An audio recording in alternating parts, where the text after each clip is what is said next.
"So, Doctor, a nude appearance. Otherwise, your appearance is exactly as it appears." Oi, wake up! Warren, wake up. Sorry, I thought you were David Banks. Hello, everyone. We've been watching The Making of Doctor Who. Yes, about Yes. Silver Nemesis. From 1988. From the New Jersey Network with Eric Luskin. Yes.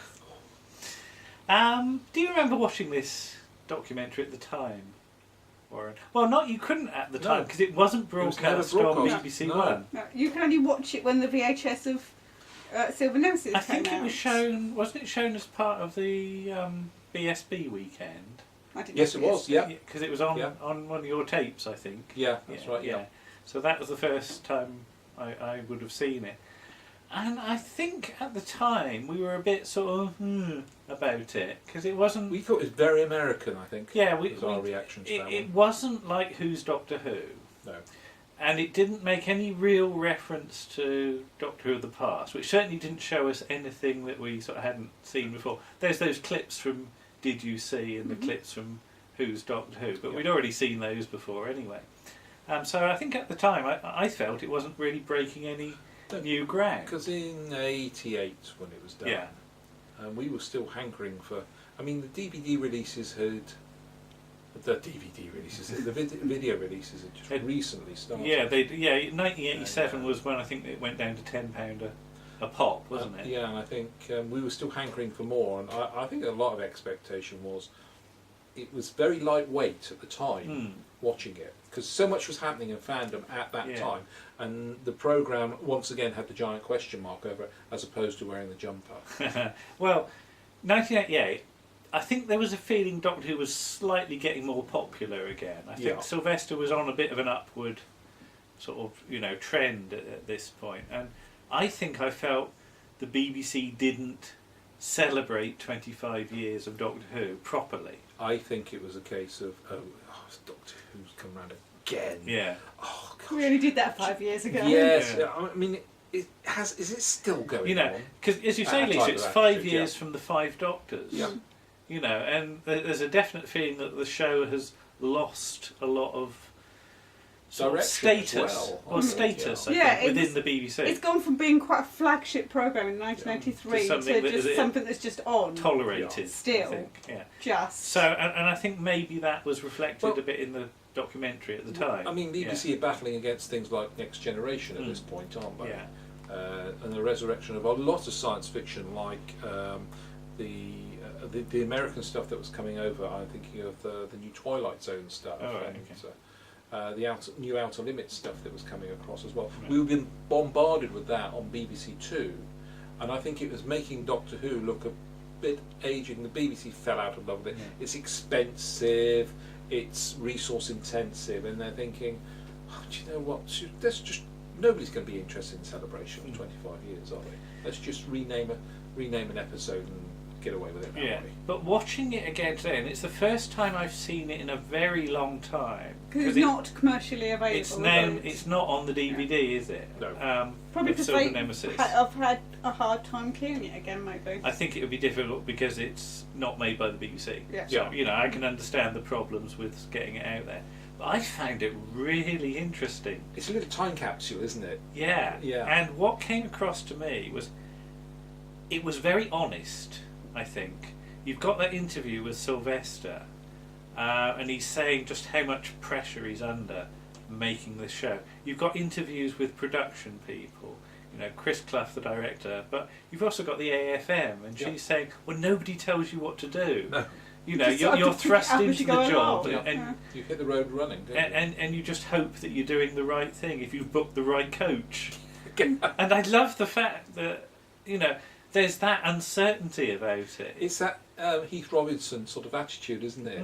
Of let's cobble it together and hope to hell it works. But you look at the planning needed to get everything in the right place at the right time to actually make a TV programme at this point. So at our level of knowledge of fandom at that time, would we have been able to have had a benchmark to work against for that?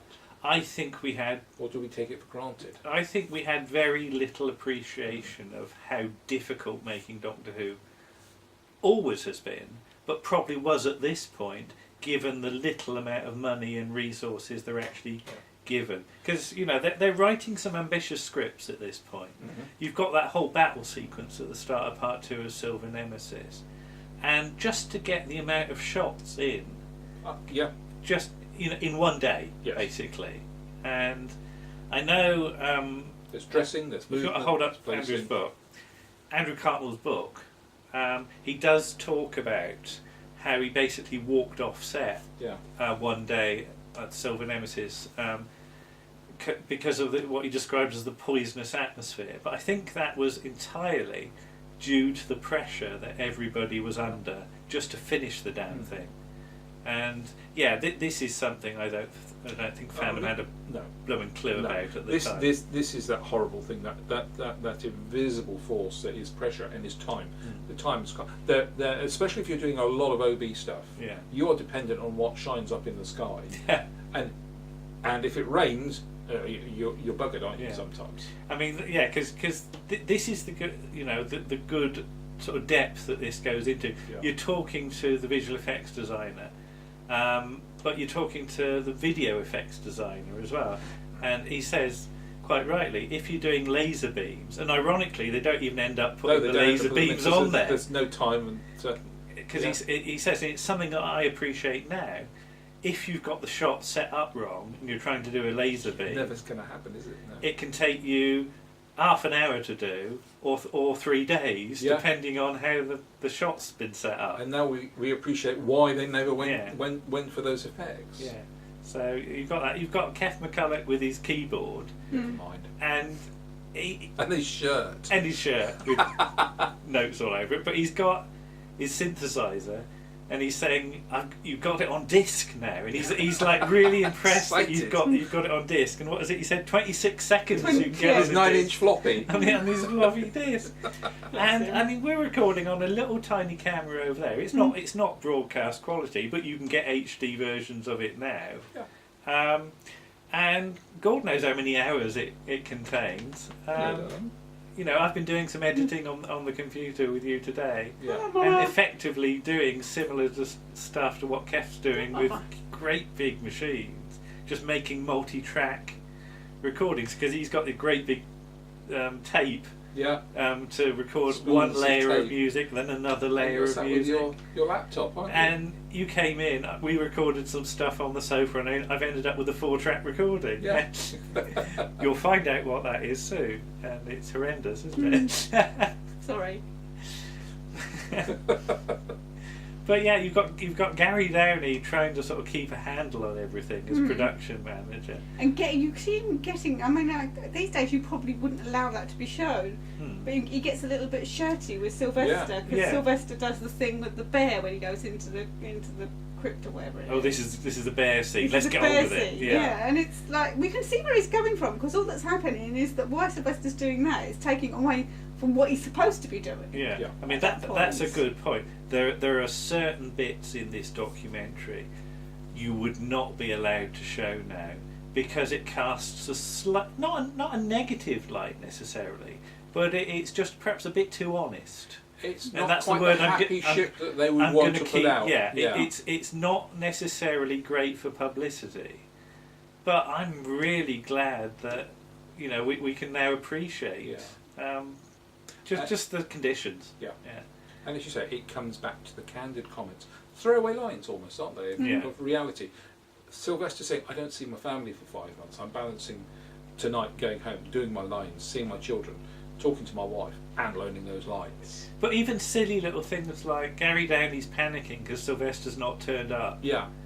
And according to Sylvester's bit of paper, he's not due to turn up till 2 o'clock. Yes. And they want to shoot at 12, don't they? And what was it Gary Downey said? I'd rather everybody came on the bus.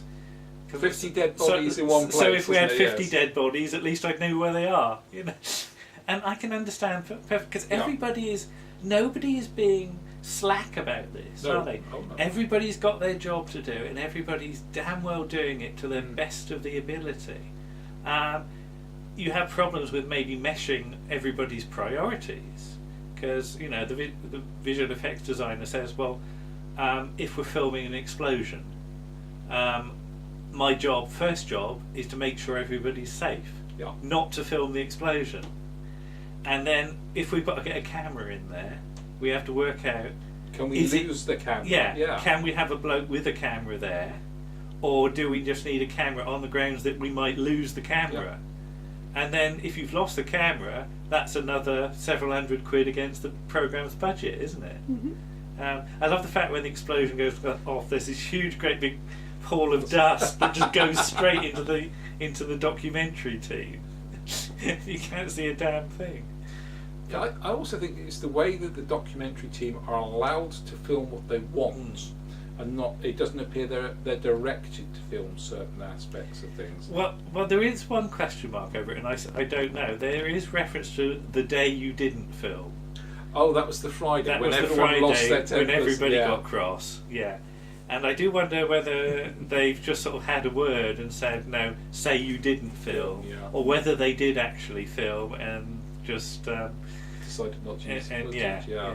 So I really don't know. So it changes our attitude of that period of time when we were fans, and there was a lot swirling about JNT must go, the fans revolt, we are not happy with what it's seeing, but we just did not have a Scooby of what was happening.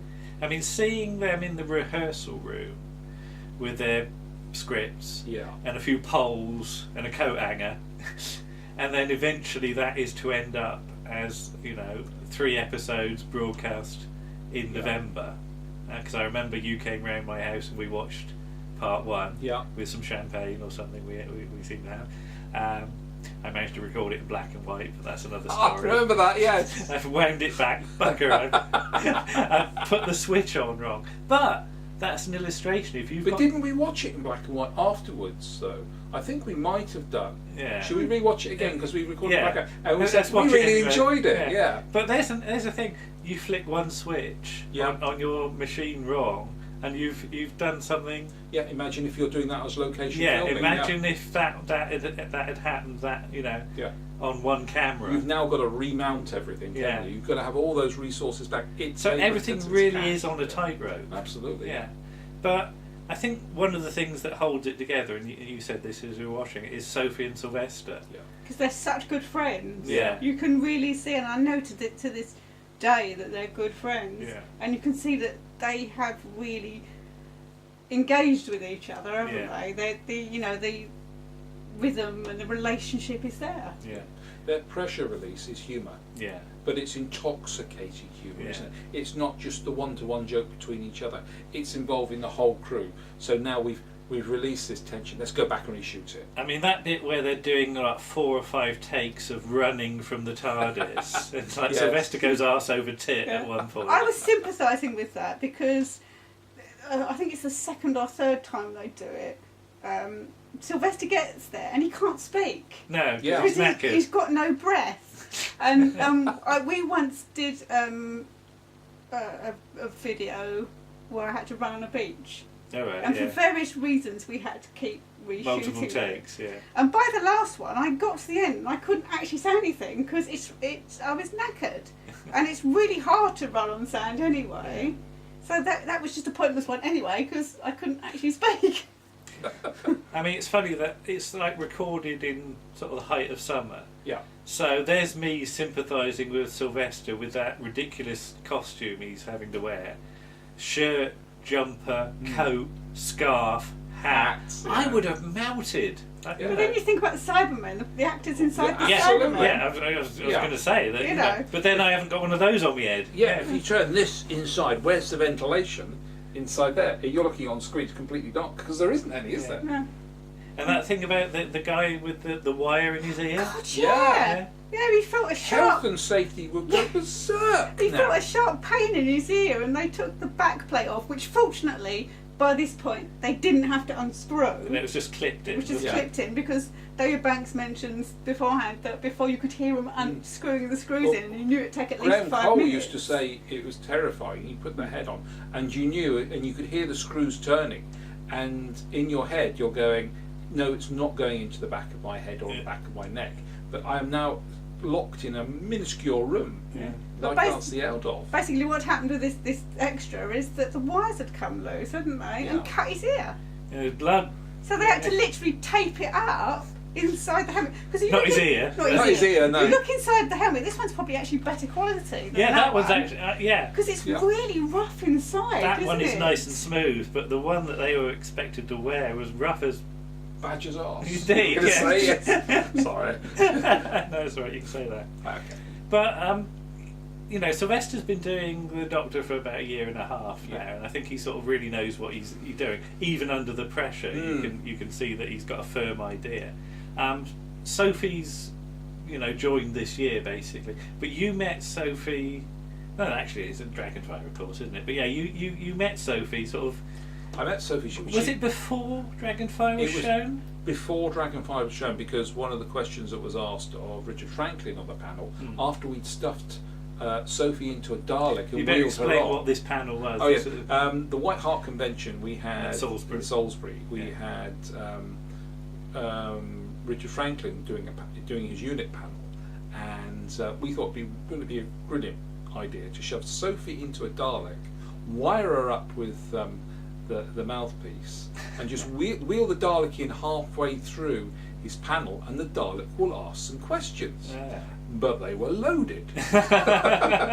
So I'm helping Sophie into the Dalek. She's ever so lovely. She's, I'm looking forward to this. I've always wanted to be in the Dalek. And we shoved her into the Dalek, and we opened the doors and we wheeled her in. And of course everyone's like cheering, and Richard Franklin's like pointing, oh yeah, Dalek and all that. And the Dalek starts out, so what do you think of the new companion? You read about her. Her name's Sophie Aldred's going the Dalek. What do you think about her? Oh yeah, and he was being very polite. And the Dalek was asking questions about what do you think of new Doctor Who, and would you come back into it and all that. All of a sudden you lift the top off and there's Sophie, and there's great cheers, Sophie there. But the way, even though nobody had met Sophie, and when she did her panel on she couldn't clearly tell us too much about the storylines, but she went into a great deal about her character and what the background was. Everyone was interested, and she was so infectious. She held court wonderfully and cracked jokes, and they talked about, what was the programme she was doing? Corners. Corners, that's right. Yeah, I've seen some of those. And they were asking questions about corners, but you could tell by her character, it wasn't just an actress acting, saying I'm really enjoying. She was enthusing about oozing wonderful things about her character and about the programme. She spoke about the pressures, but she clearly loved it. And you see in the documentary, Sylve and her, I think they were thriving on the pressure. They were getting the best they could, because one of them was saying, wasn't it, once you put those actors under the pressure feels real. It was Sylvester, wasn't it? Yeah. And the performances become natural at that point, and they become real, because panic sets in. And everybody wants to give it their best, but we've got to get it in the can. And that's when everything really comes to the boil, isn't it? But yeah, I think this is aged very well, this documentary, and a lot better than I thought it perhaps might have done at the time. I thought it was quite disposable at the time, but now, as you say, this is an insight into... It's an interesting look at the world of 1988. Yes. And as you say, maybe teaches us a few lessons from those of us who were there at the time moaning about the show. We took a hell of a lot for granted, I think. And there is the thing as well, they say to John T, because he says he wants to leave after this series. Well, he's been wanting to leave for several years by this point. And they say to him, so what happens if we get season 26 and at the end of the credits there's your name, John Nathan Turner, and he says, oh, Sylvester McCoy's persuaded made me stay. And it's partially that, and partially the fact that I think the BBC said to him, well, if you don't stay, we're not doing it. No more Doctor Who, so, you know. He felt that he had to stay for everybody that worked on it. So just for that, thank you, Jan T. Indeed. And there is a real passion to make the programme there. Yeah. I know Gary Dan says, oh, let's make magic and all that sort of throwaway line that you can quite happily make to jazz things up. But there is a passion. People are loving what they're doing there, aren't they? These are professional people. And this is the time just before the BBC went more to employing independent companies to deal with effects, makeup, location stuff. But this is when the BBC still had these departments, and it's wonderful to see them work. It's a lovely historical document, I think. Okay, well, thank you to everybody involved in Silver Nemesis and the making of Silver Nemesis. Yes. Bye-bye. Bye. Bye-bye.